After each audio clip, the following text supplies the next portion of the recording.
What's going on, everybody? Welcome back to the Six Rings King Show. I'm Jazz Santana, joined here by David Eversole, Jock Givens, Danny Gillette, and our special guests of the night, 247 Sports. Is that right? Did I say that right? I always have an issue saying 247, man. 247 Sports. Former Miami insider and Southeast analyst Andrew Ivins joining us on the show today. Thank you, Andrew. Appreciate it. And we welcome you to the Six Rings King Show. Yeah, so it actually is 24/7 Sports. I worked there for 3 years, and I would always go to sports. So finally correct me, it's 24/7 Sports. So I figured 24/7 Sports. It sounds right, but who knows? Again, thanks for joining us on the show. Want to start off talking a little bit about what we're going to talk about in a little bit later in the second half of the show. Also, is the game this weekend between the Miami Hurricanes and the Virginia Cavaliers, University of Virginia Cavaliers. Andrew, now that you're covering Southeast, you get to see a lot of players from all over the Southeast, right? You get to see players that are playing all from, I guess, all the way from Virginia all the way down. And I know you've seen a lot of these players play. We see some young guys. You're very familiar with a lot of the young guys on the Miami team, but also probably a couple guys on Virginia. How do you see this game kind of playing out? And do you see any contribution from players that you've seen that you recognize on both sides of the ball, both sides of the game this weekend?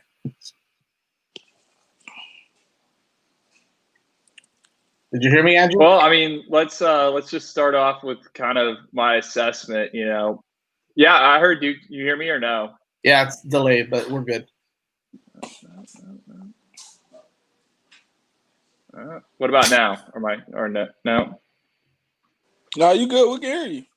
Okay. Oh, all right. Let's just kind of, I think this is another.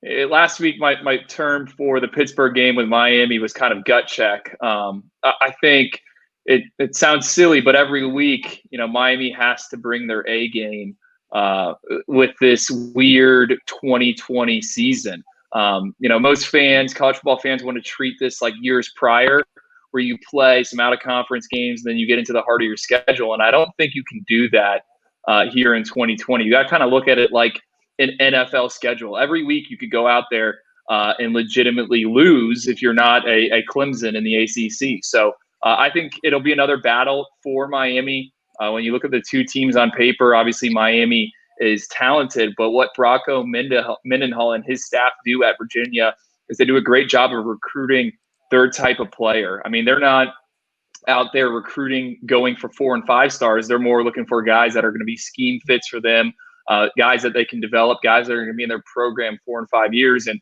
when you kind of look across their roster, that's what they bring to the table. One guy I really like for them, Charles Snowden. He's kind of an edge linebacker type guy, 6'7". NFL prospect. Yeah, I'm surprised not enough more people are talking about him when it comes to the NFL. Like, I think he's probably gonna sneak into day 2. You guys will be watching on a Friday night that second and third round, and he'll probably hear his name called. So I like him. In terms of South Florida guys, really only one on the roster, Tavares Kelly. Went to St. Thomas Aquinas. Started off as like their return man, but I think he will get some snaps in the slot. So, Miami fortunate for the second straight week, probably going to face a backup quarterback. And, that's just, the luck of the draw. But I still think Virginia has the pieces or enough to give Miami a dogfight. And I wouldn't be surprised if it's close in the first and second quarters.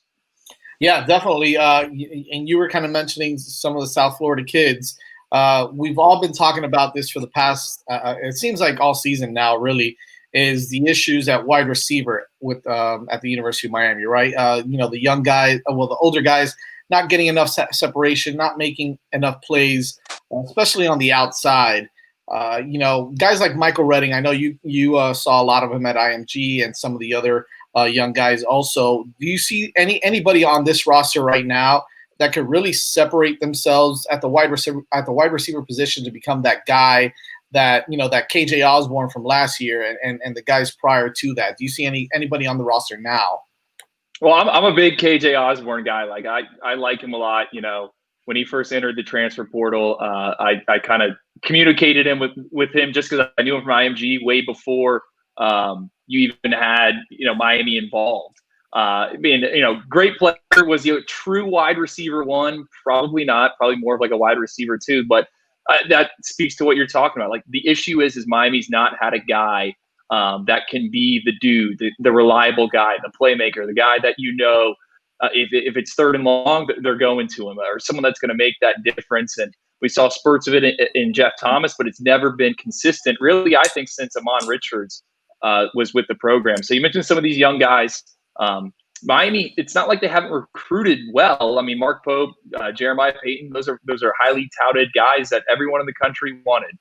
They just haven't found their footing. And something I don't think that's talked about enough is the fact that most of these guys have had 3 receivers coaches in 3 years. So you got Ron Dugans under Mark Richt, you got Taylor Stubblefield last year with Dan Enos, and now you got Rob Likens. And to be honest, I think Rob Likens might be the best teacher of the bunch. And look at the guys he's put in the league.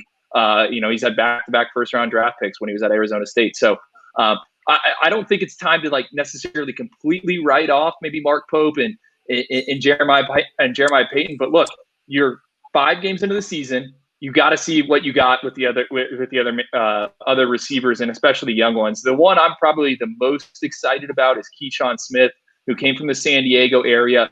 Extremely super late take for Miami. Like when I first heard that they were getting involved with him, I was like, this has got to be, not like a joke, but I had someone on staff ask me, hey, what do you think about this Keyshawn Smith kid? I'm like, you're really going after him? Like, because he had signed with Washington State. He was going to play in Mike Leach's air raid offense, but Mike Leach left for Mississippi State. That opened the door for Miami to kind of come make a move. And from what I've seen, we didn't get to go to practices, but what I've seen of him in warmups when I was at the Clemson game, and then just the routes that he's run, like I think they think he can be the guy that takes the top off defenses. So I'm optimistic with him. Michael Redding, I'm kind of in wait and see mode. He was a 4-star guy for 24/7 Sports. Saw him at the opening. Saw him at IMG Academy. Big, real physical guy. I kind of thought he was maybe a little tapped out in high school, and I know he's been dealing with some injuries. So I'm probably more higher ceiling wise on Keyshawn Smith, but we'll see what Michael Redding's got. I know they think he can win some 50-50 balls just because he is bigger and well over 200 pounds. Yeah, absolutely. That's good. That's good stuff on the wide receivers there for the Miami Hurricanes. But of course, we definitely want to dive in now to the what a lot of people are starting to ask for on the comments here is a lot of recruiting, right? I think we all know that Ivins used to cover the Miami Hurricanes. He was the Miami guy, right? We love that. And I'm going to start off with a question. I know some of the guys here have some questions for you also, and some people on the comments, so we'll get to that too. But real quick, for me, my question is, we obviously see now it's the quarterback position for me, right? We see now Jake Garcia has transferred over to Grayson, and he's now eligible to play right away. USC seems to be recruiting other quarterbacks now, and also with Miller Moss there as well. Or I think that's his name, or Moss, whatever the case, whatever his name is. Do you see, what are you hearing, if anything? Is there an opportunity for Jake, for Miami to get a flip from Jake Garcia?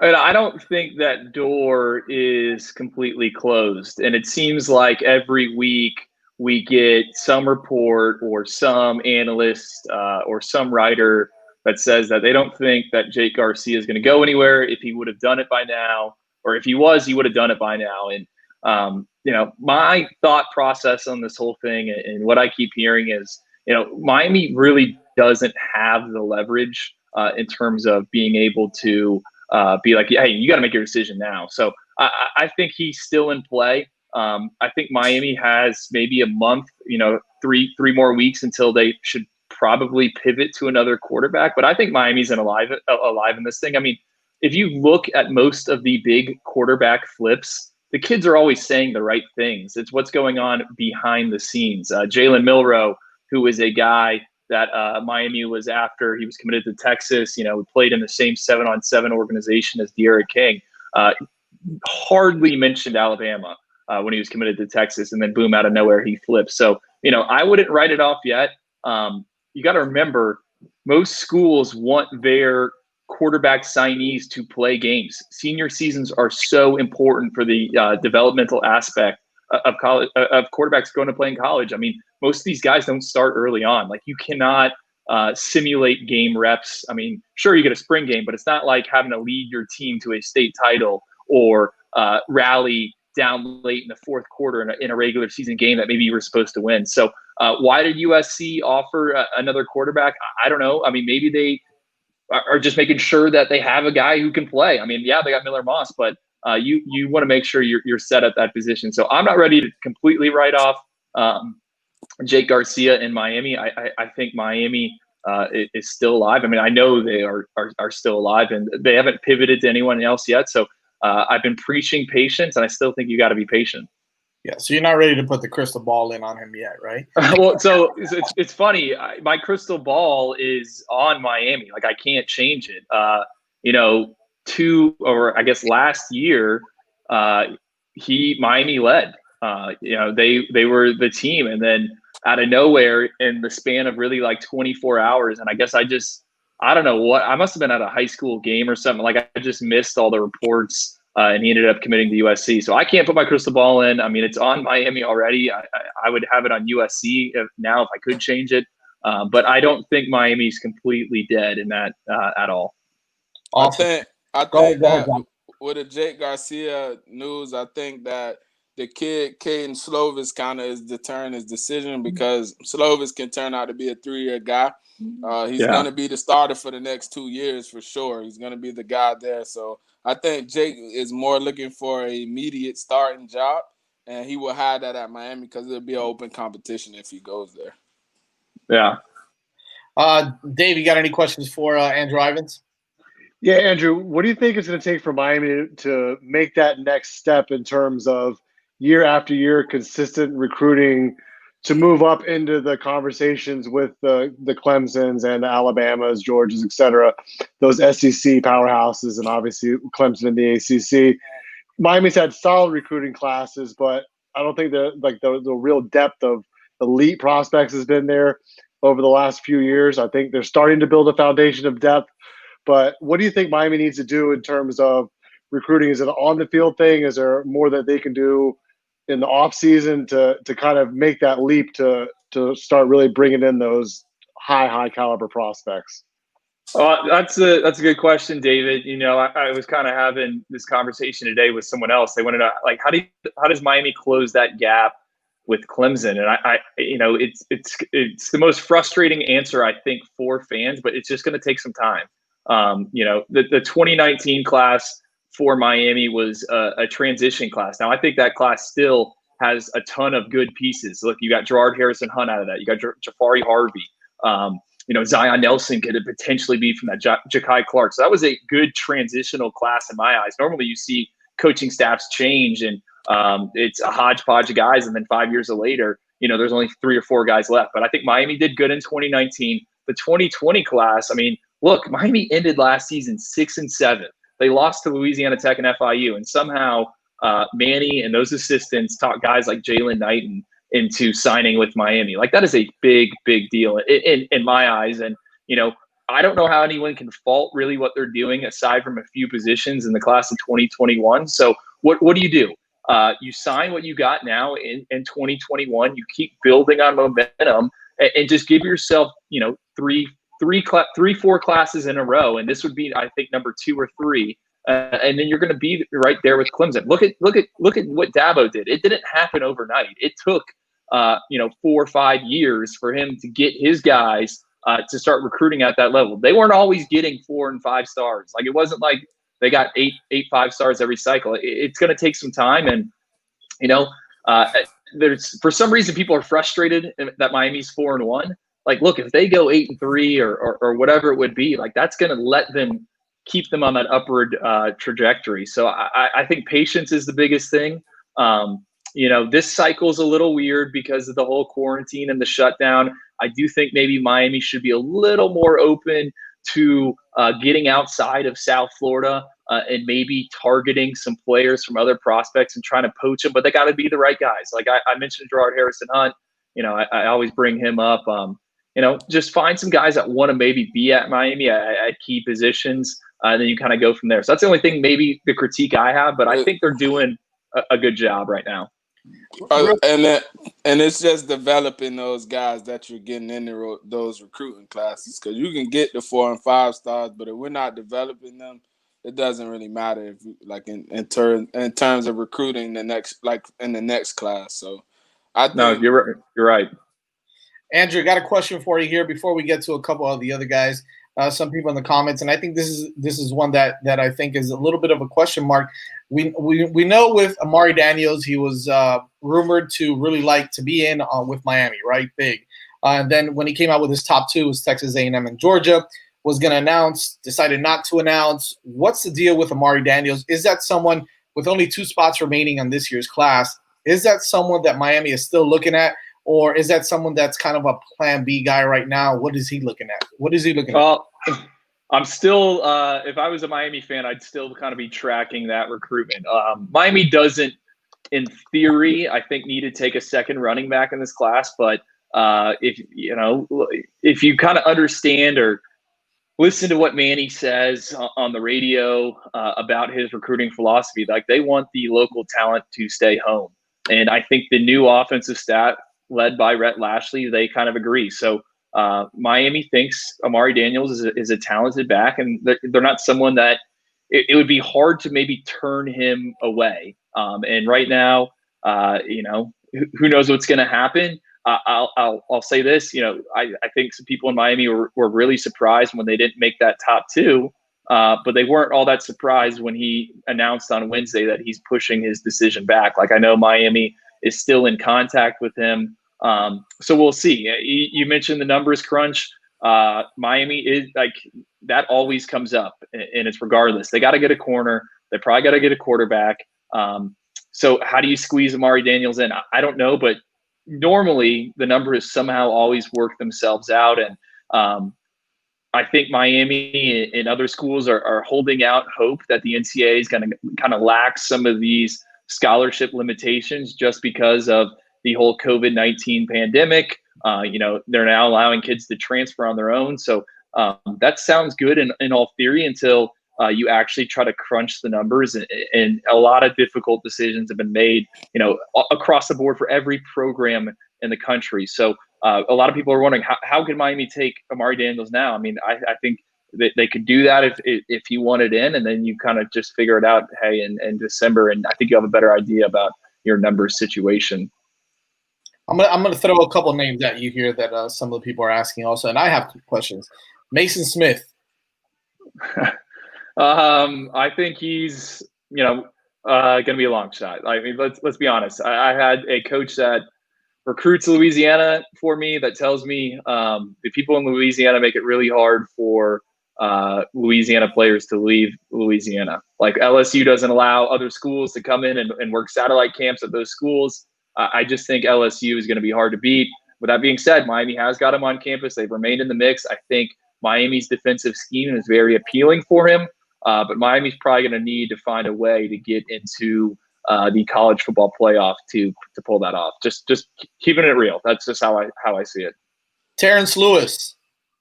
Oh man, I'm surprised we went 19 minutes and then his name hadn't come up. I know, right? Look, Miami's in talking with him.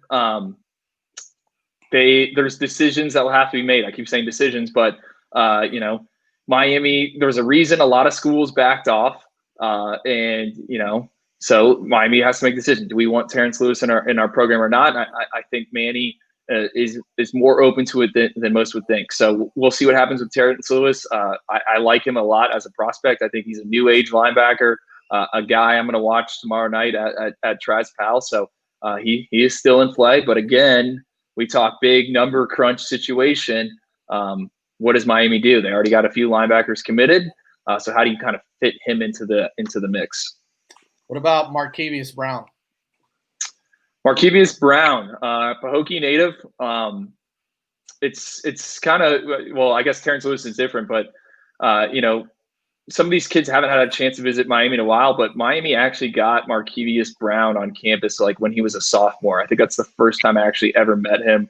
He was just camping at then a Mark Richt camp. There was like a month ago, I thought this might be wrapped up by now and he would be all Miami, but he seems to be taking his time. Is he waiting for some offer to appear out of nowhere? I don't know. I've heard that people in his camp are big supporters of him, coming back home to Miami. So we'll see. I mean, they got to take a corner. And I know they're going to watch as many corners as they can here in next week on the bye. And I wouldn't be surprised if some new names emerge. Awesome. And before we let you go, can you give us some names that maybe the Miami Hurricanes not necessarily haven't heard of, but could be looking at the class for 2021 to fill it out? Obviously, like you said, Andrew, we need a cornerback, we need a cornerback, a quarterback, maybe some linebacker help as well. What are some names out there that the Canes should be watching out for this 2021 class?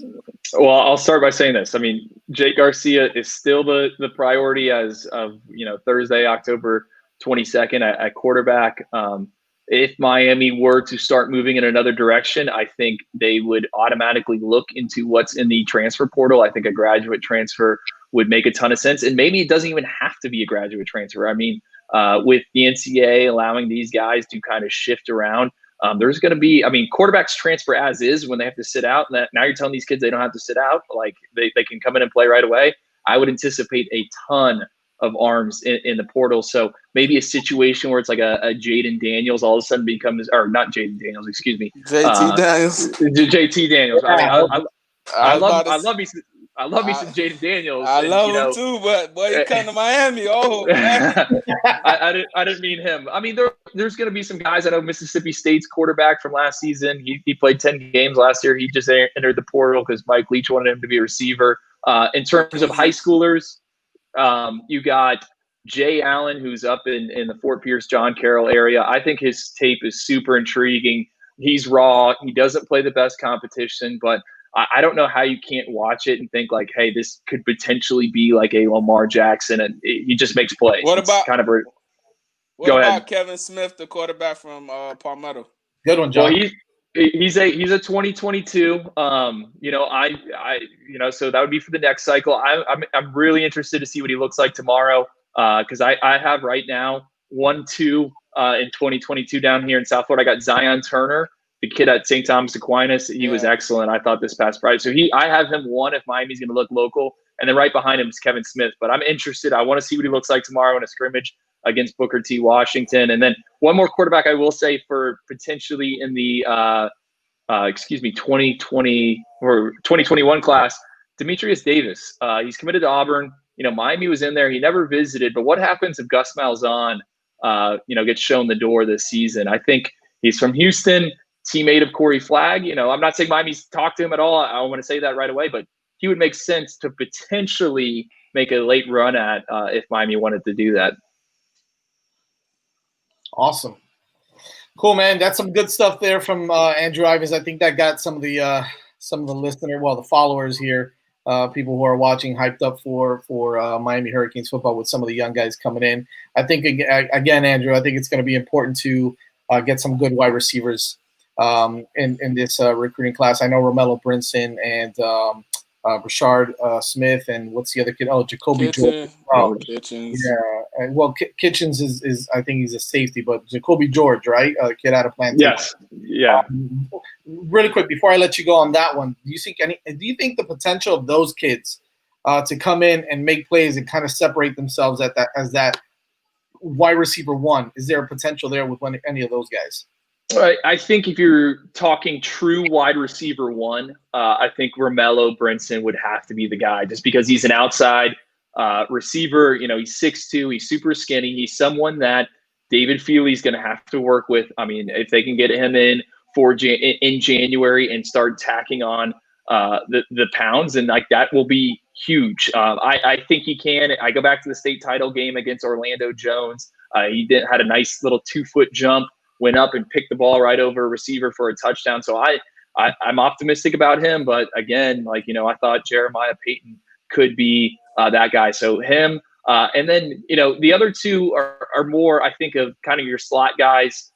When you think of Rashard Smith, think like Tyreek Hill, a burner. but maybe not necessarily the guy that you want is going to, get 8 targets a game. He's going to be more of kind of get him in the space and let him go. And then Jacoby George Jacoby George is kind of a mix of those two. So I think if we're talking like true wide receiver one, Jacoby George will be the guy. And I think Miami's trying to sell him on that. So awesome. Listen, let's keep them on for the last couple minutes. Anyways, we'll preview UVA real quick. I want to start with you, Danny Gillette. Obviously, we've been talking a lot about. And by the way, thank you, Andrew, for all that information. Not a problem, guys. UVA is a program right now that's having some issues at quarterback. Obviously, they're down to their number 2, number 3 guy. They're wearing numbers like 86 and 99, so you know that's going to be an issue, right? UVA also has a talented defense, but that has struggled a little bit. Obviously, Jock, I know you mentioned this. They gave up a 100-yard rusher, 100-yard receiver to Wake Forest last week, and they put up 40 points, right? Over 40 points as well, right? So, Danny, talk to me a little bit about what you want to see for this game real quick, and give me your prediction on it also.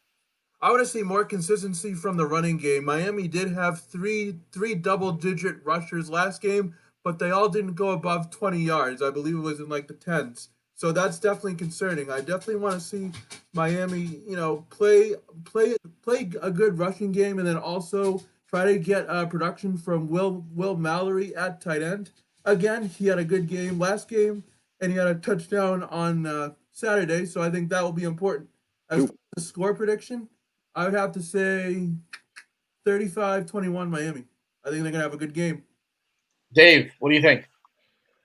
I just think Virginia's a mess on offense. They really can't score a lot of points. I think they've only put up no more than 23 points in their last 3 losses in a row. And Miami should really look at this game as like, all right, we're starting to get into that middle part, the meat of the ACC schedule, and now we really got to kind of put the hammer down. And I'm not going to say it's a statement game, but this is a game I really want Miami to put them kind of away early. I don't want Virginia to hang around and get confident. I want Miami just to kind of step on their throat early and come after the backup quarterback, Lindell Stone, number 36, by the way. and just take him out of his comfort zone early and really put the pressure on the offense to play from behind. And then, like Danny said, lean on the running game a little bit in the second half. And like we talked about earlier with Andrew, get some of the young guys some run in the wide receiver group, especially if we're up a little bit, and start to see some different faces out there making plays and getting some shots. So all in all, I don't expect Virginia to be a huge challenge. I think, early Miami will get their feet underneath them, but I see this being a pretty convincing win for Miami. I'm going to go 42-17. Jock, give us your prediction. Well, Virginia's secondary is the weakest part of their defense, so this would be a game for De'Aaron King to kind of reestablish himself.